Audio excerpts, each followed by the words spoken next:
তোমার কিন্তু আরেকটু আন্তরিকভাবে কাজটা করা উচিত ছিল। আমি কিন্তু এই ব্যাপারে আশাবাদী। আচ্ছা, এই আন্তরিকভাবে আশাবাদী এই কথাগুলোকে ইংলিশে কিভাবে বলা যায় বলো তো?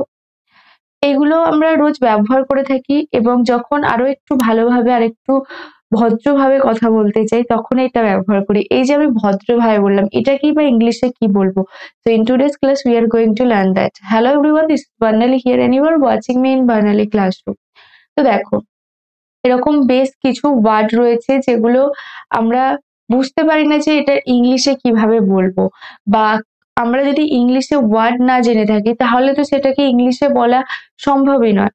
তো তুমি বাংলায় যেটাকে বলছো, ফার্স্ট তোমাকে সেই ওয়ার্ড গুলোর ইংলিশ কি হবে সেটা জানতে হবে। তো চলো শুরু করা যাক আজকের ভিডিওটা।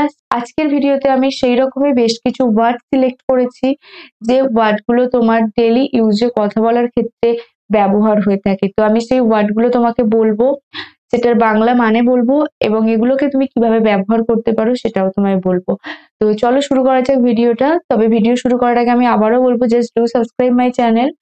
আর যদি আমার চ্যানেলটাকে আগেই সাবস্ক্রাইব করে থাকো তাহলে লাইক শেয়ার করতে ভুলো না। তো লেটস গেট স্টার্টেড। ফার্স্ট কি রয়েছে দেখো, এখানে ফার্স্ট রয়েছে প্রকাশ করা। প্রকাশ করা, প্রকাশ করা মানে কি?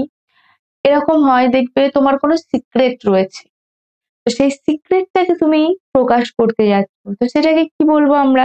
এটাকে আমরা ইংলিশে বলি রিভিল। রিভিল মানে হচ্ছে প্রকাশ করা। যেমন আমি এটা বলতে পারি, I am going to reveal my secret, মানে আমার কোনো সিক্রেট কিছু রয়েছে সেটা আমি জাস্ট রিভিল করতে যাচ্ছি। তো অনেক সময় দেখবে যে সিনেমা আর্টিস্টরা তাদের যে ধরো ছেলে মেয়ে হলে দেখবে তাদের মুখটা শর্ট করে মিডিয়ার সামনে নিয়ে আসতে চায় না। তো সেই ক্ষেত্রেও আমরা বলি কি, যে তার মুখটাকে ফেসটাকে সে রিভিল করতে চাইছে না। তো রিভিল করতে চাইছে না মানে প্রকাশ করতে চাইছে না। তো আমরা ইংলিশেও অ্যাকচুয়ালি তখনই বলে থাকি যে এখনো ধরো আলিয়া ভাট তার অ্যাকচুয়ালি যখন রাহা হয়েছিল তারপরে আলিয়া ভাট তার মেয়ের মুখটাকে রিভিল করতে চায়নি। তো অনেক সময় দেখবে যে তোমরা ফিল্ম আর্টিস্টরা যখন এয়ারপোর্টে যায় তখন কি করে, যে বাচ্চার মুখটাকে ঢাকা দিয়ে রাখে, তো রিভিল করতে চায় না। তো এটাকে আমরা বাংলায় কি বলবো? প্রকাশ করতে চায় না। তো প্রকাশ করা এক্ষেত্রে হবে রিভিল।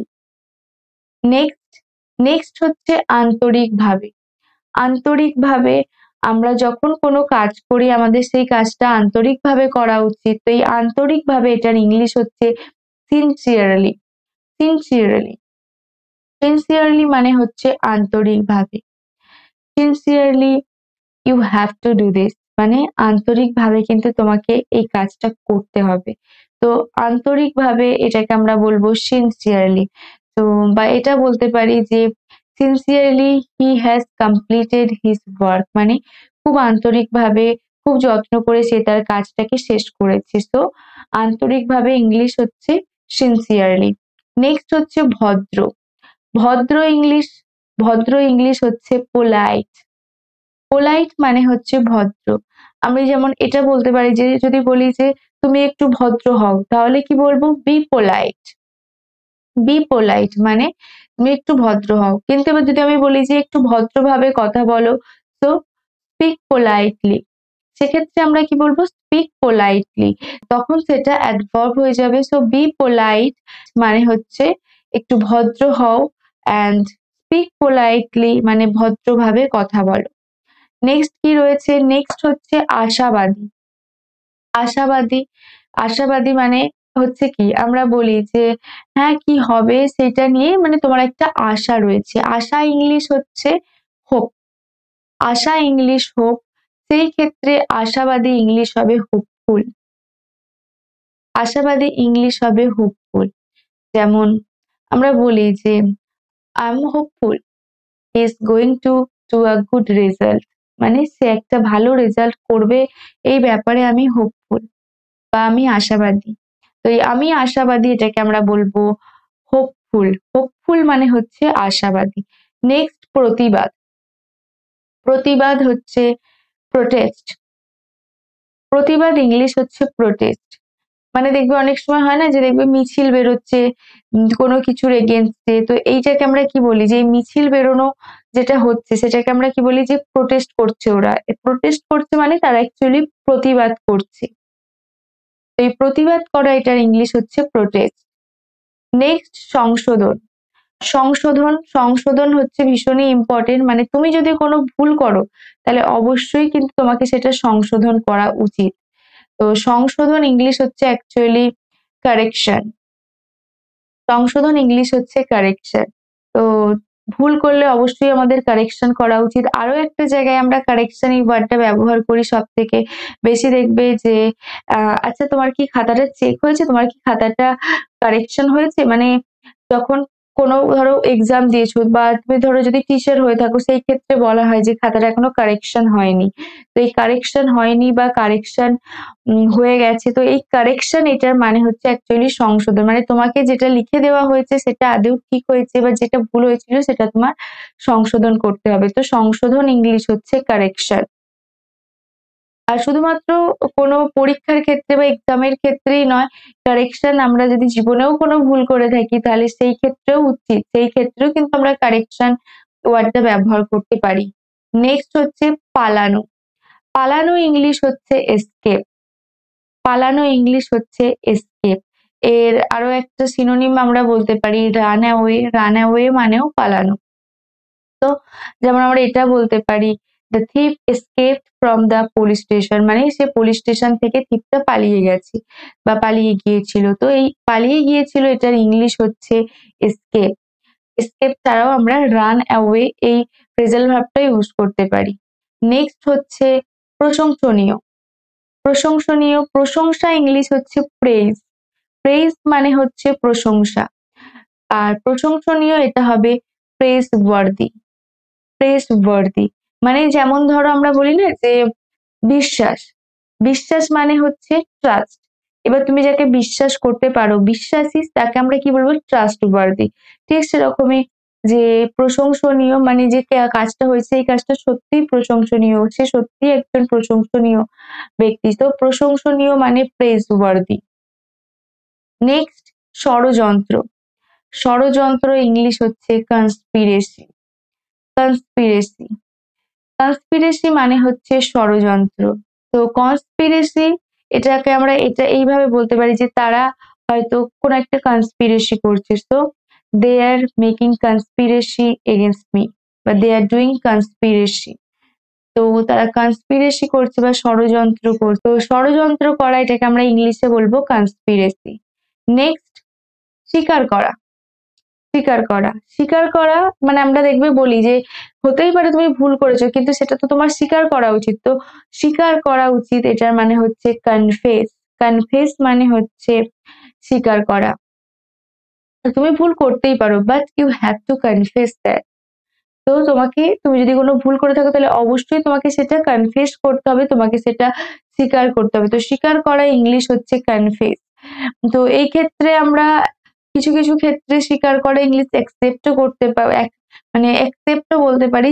অ্যাকসেপ্টের ক্ষেত্রে গ্রহণ করাটা আরো বেশি প্রযোজ্য। নেক্সট আত্মবিশ্বাসী। আত্মবিশ্বাসী এটাকে আমরা এটা বলতে পারি অ্যাসার্টিভ বা এরকমও বলি কনফিডেন্স। তো আত্মবিশ্বাসী এটাকে আমরা বলতে পারি অ্যাসার্টিভ। নেক্সট কৃতজ্ঞ। কৃতজ্ঞ, কৃতজ্ঞ ইংলিশ হচ্ছে গ্রেটফুল। গ্রেটফুল দেখবে আমরা যখন অ্যাপ্লিকেশন লিখি তারও শেষ লাইনে লিখি যে যদি আপনি আমার ধরো তুমি স্কুলে প্রিন্সিপালকে ছুটির আবেদন জানিয়ে চিঠি লিখছো, সেই ক্ষেত্রে বলি যে আপনি যদি আমার ছুটিটা মঞ্জুর করে দেন তাহলে আমি বাধিত থাকিব বা কৃতজ্ঞ থাকিব। So I shall be grateful, সেক্ষেত্রেও বলি যে আই শ্যাল বি গ্রেটফুল। তো এই গ্রেটফুল মানে হচ্ছে অ্যাকচুয়ালি কৃতজ্ঞ বা কৃতজ্ঞ থাকা। তো গ্রেটফুল, কৃতজ্ঞ। বা যখন তোমার কেউ উপকার করে তখন আমরা বলি যে I am really grateful for that. বা দেখবে আমরা কারোর ব্যাপারে যখন গর্ববোধ করি তখন বলি I am really grateful to have you, মানে তোমাকে পেয়ে আমি সত্যিই খুব গর্বিত। তো কৃতজ্ঞ বা গর্বিত যাই বলো না কেন, কৃতজ্ঞ। গর্বিত বললে অ্যাকচুয়ালি সেই ক্ষেত্রে আমরা প্রাউড ওয়ার্ডটা ইউজ করতে পারি, বাট কৃতজ্ঞর ক্ষেত্রে বলবো গ্রেটফুল। নেক্সট উদাসীন। উদাসীন, উদাসীন ইংলিশ হচ্ছে ইনডিফারেন্ট। ইনডিফারেন্ট মানে হচ্ছে উদাসীন। উদাসীন মানে কি ক্ষেত্রে ব্যবহার হয় এটা? এটা নরমালি দেখবে যে অনেক সময় বলি যে, "কি ব্যাপার তুমি এরকম সবকিছু ভুলে যাচ্ছ, এতটা অন্যমনস্ক কেন? উদাসীন কেন?" সেই ক্ষেত্রে এই ওয়ার্ডটা আমরা ইউজ করতে পারি indifferent। নেক্সট হচ্ছে সৎ চরিত্র। সৎ চরিত্র মানে এটাকে কি বলবো? ইন্টিগ্রিটি। ইন্টিগ্রিটি। ইন্টিগ্রিটি মানে হচ্ছে অ্যাকচুয়ালি সৎ চরিত্র, যে ভীষণই যার ক্যারেক্টার বলবো ভীষণই ভালো, সেই ক্ষেত্রে সেটাকে আমরা বলতে পারি যে ইন্টিগ্রিটি। নেক্সট ওয়ার্ড কি রয়েছে? নেক্সট ওয়ার্ড হচ্ছে সাহস। সাহস ইংলিশ ব্রেভ বলতে পারি, বা আরো একটা ওয়ার্ড রয়েছে যেটা আমরা ইউজ করতে পারি, সেটা হচ্ছে কারেজ। কারেজ মানেও হচ্ছে সাহস। দেখবে অনেকে যদি কোনো দুঃসাহসিক কাজ করে, সেক্ষেত্রে আমরা বলি যে মানতে হবে যে ওর সাহস রয়েছে। তো we must say he has that courage, মানে তার সেই সাহসটা রয়েছে, এটা আমাদেরকে মানতে হবে। তো সাহস ইংলিশ হচ্ছে কারেজ। নেক্সট অধ্যাবসায়। অধ্যাবসায় পারসিস্টেন্স। পারসিস্টেন্স মানে হচ্ছে অধ্যাবসা, মানে যে কোনো কিছু নিয়ে লেগে থাকা, সেই ব্যাপারটা সম্পর্কে চর্চা করা, এটাকে আমরা বলি অ্যাকচুয়ালি অধ্যাবসা, এবং ইংলিশে এটাকে বলে থাকবো পারসিস্টেন্স। নেক্সট সম্প্রীতি।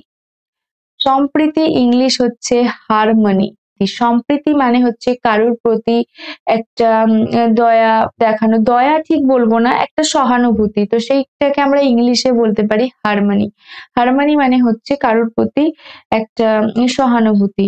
নেক্সট উচ্চাকাঙ্ক্ষা। উচ্চাকাঙ্ক্ষা। উচ্চাকাঙ্ক্ষা মানে হচ্ছে অ্যাকচুয়ালি অ্যাম্বিশন। অ্যাম্বিশন মানে দেখবে আমরা এরকম বলি যে সে ভীষণই উচ্চাকাঙ্ক্ষী, তো উচ্চাকাঙ্ক্ষী সেক্ষেত্রে হয়ে যাবে অ্যাম্বিসিয়াস। মানে হি ইজ ভেরি অ্যাম্বিশিয়াস, মানে সে খুবই উচ্চাকাঙ্ক্ষী, মানে সে চায় অনেক বড় কিছু করতে। তো সেই ক্ষেত্রে আমরা বলে থাকি অ্যাম্বিশিয়াস। এবং যে মানে যে তোমার ইচ্ছাটা রয়েছে, যে উচ্চাকাঙ্ক্ষাটা রয়েছে, সেটাকে আমরা বলবো অ্যাম্বিশন। নেক্সট উদারতা। উদারতা। উদারতা ইংলিশ হচ্ছে জেনারসিটি। জেনারসিটি মানে হচ্ছে উদারতা। যেমন যদি বলি যে সে খুব উদার ব্যক্তি, so he is a generous, he is very generous. He is very generous মানে হচ্ছে সে ভীষণই উদার। তো সেই উদার থেকেই উদারতা, জেনারসিটি। নেক্সট কৌতূহল। কৌতূহল ইংলিশ হচ্ছে curiosity. Why are you so curious about me? কেন তুমি আমার সম্পর্কে এত কিউরিয়াস, এত কৌতূহলী? তো এই কৌতূহল হচ্ছে কিউরিয়াসিটি। নেক্সট ন্যায় বিচার। যেমন দেখবে কোনো খারাপ কিছু হলে আমরা কি বলি যে উই ওয়ান্ট জাস্টিস, মানে অ্যাকচুয়ালি উই ওয়ান্ট জাস্টিস, এই কথাটার মানে হচ্ছে আমরা ন্যায় বিচার চাই। তো এই ন্যায় বিচার, এটার ইংলিশ হচ্ছে জাস্টিস। জাস্টিস মানে হচ্ছে ন্যায় বিচার। নেক্সট আনুগত্য। আনুগত্য এটা হচ্ছে লয়ালটি। আনুগত্য মানে হচ্ছে লয়ালটি। দেখবে অনেক সময় বলা হয় যে তোমাকে কিন্তু এবার তোমার লয়ালটি টেস্ট দিতে হবে। এই লয়ালটি টেস্ট মানে হচ্ছে তুমি কতটা ট্রাস্টওয়ার্দি, তুমি কতটা বিশ্বাসী, সেইটার একটা টেস্ট। তো এই লয়ালটি, লয়ালটি মানে হচ্ছে অ্যাকচুয়ালি বাংলায় আনুগত্য। নেক্সট বিনয়। বিনয় বলো বা লজ্জা বলো, যাই বলো না কেন, এটাকে বলবো মডেস্টি। মডেস্টি। মডেস্টি মানে এটাকে বিনয় বলতে পারো বা লজ্জা, লজ্জার ক্ষেত্রেও আমরা ব্যবহার করে থাকি যে মডেস্টি। নেক্সট সহিষ্ণুতা। সহিষ্ণুতা বা সহ্য শক্তি, টলারেন্স। টলারেন্স। টলারেন্স এটা হচ্ছে তোমার টলারেট থেকে এসেছে। যেমন ধরো আমরা বলি যে আই কান্ট টলারেট ইউ, আমি আর তোমাকে সহ্য করতে পারছি না, so I can't tolerate you, I can't tolerate this at all, মানে আমি এই সমস্ত কিছু আর সহ্য করতে পারছি না। তো এই সহ্য বা সহিষ্ণুতা বা আমার আর সহ্য শক্তি, তো আমার আর সহ্য শক্তি নেই বা সহিষ্ণুতা নেই, এটাকে আমরা কি বলবো? টলারেন্স। নেক্সট ঐক্য। ঐক্য। ঐক্য ইংলিশ হচ্ছে ইউনিটি। ইউনিটি মানে হচ্ছে ঐক্য। যেমন আমরা বলি না যে ইন্ডিয়া হচ্ছে ইউনিটি ইন ডাইভার্সিটি। তো ইউনিটি মানে হচ্ছে ঐক্য। তো বা যেমন এরকমও আমরা বলে থাকি united we stand, divided we fall. তার মানে কি যে যদি আমরা একসাথে থাকি তাহলে কি হবে? তাহলে আমাদেরকে কেউ আলাদা করতে পারবে না। তো সেই ক্ষেত্রেই আমরা বলতে পারি, সেই প্রসঙ্গে বলতে পারি ইউনিটি মানে হচ্ছে ঐক্য। নেক্সট আমি একটা কথাই তোমাদেরকে বলবো যে এই যে ওয়ার্ড গুলো শিখলে কোথায় ব্যবহার করতে হয় আমি অলরেডি তোমাদেরকে বলে দিয়েছি। তো এইগুলোকে জাস্ট তুমি ব্যবহার করা শুরু করো। আমি জানি যে তুমি হয়তো একবারে মনে রাখতে পারবে না। সেই কারণে তুমি যদি চাও you can note down this words and যদি তোমার ভিডিওটা ভালো লেগে থাকে তাহলে just do subscribe my channel যাতে আমি আরো নতুন ভিডিও বানাতে মোটিভেট